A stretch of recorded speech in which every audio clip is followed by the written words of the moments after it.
Assalamu alaikum students. Nan mungaba solution of example the 10 class physics چې په هغه کې example دي په هغه کې assignments دي هغه به مونږه سوال کوو په څه طریقه به سوال کوو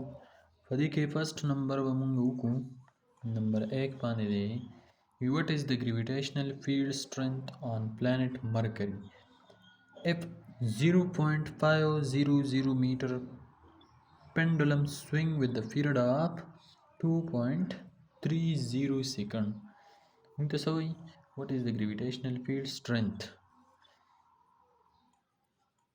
What is the gravitational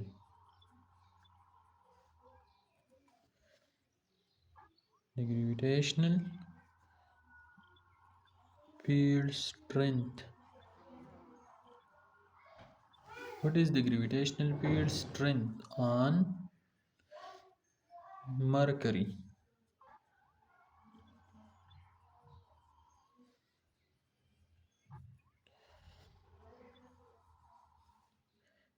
If a 0.500 meter pendulum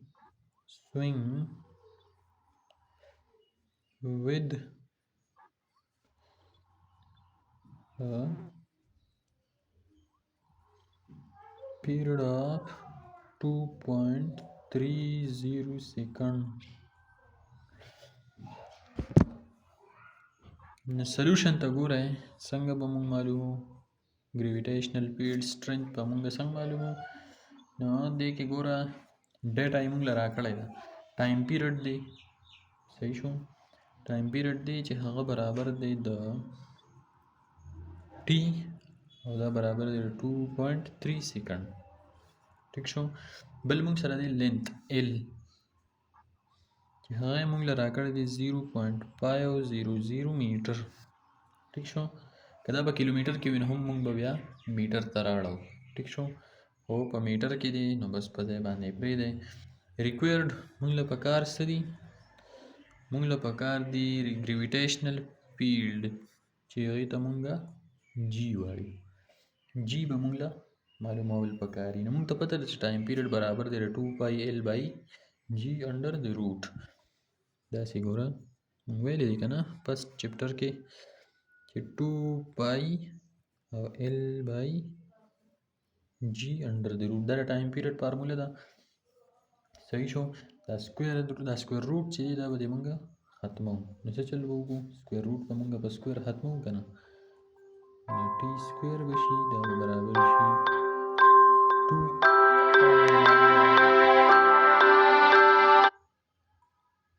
ټیک شو نو دا به مونږ سره شي 2 چې سکویر شي نو 4 پای سکویر او ایل بای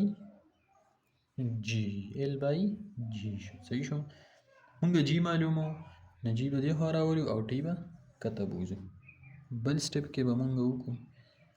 جی به مونږ سره برابر شي د 4 پای سکویر ډیوایډ بای جی ډیوایډ بای ټي سکویر سوري ټي سکویر ٹھیک شو دې ته مونږ ایکویشن نمبر دې ته 1 یا دې ته 2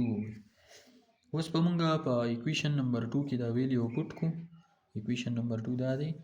نو جی به مونږ سره راوځي د 4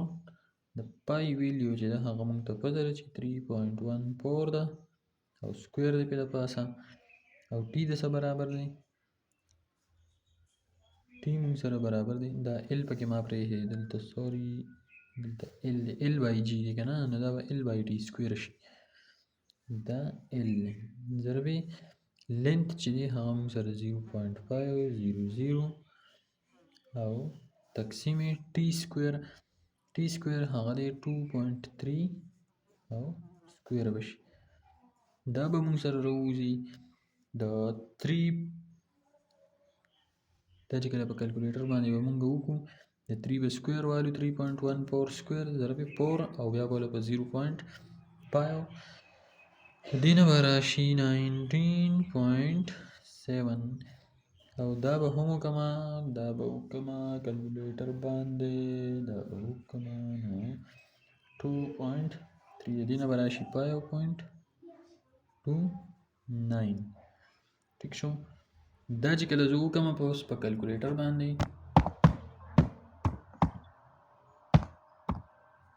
دې نه به ما سره انسر راشي جی به برابر شي د 3.73 نیوټن او پر کیلوګرام په دې طریقه باندې به مونږ دا سوال حل کوو ټیک شو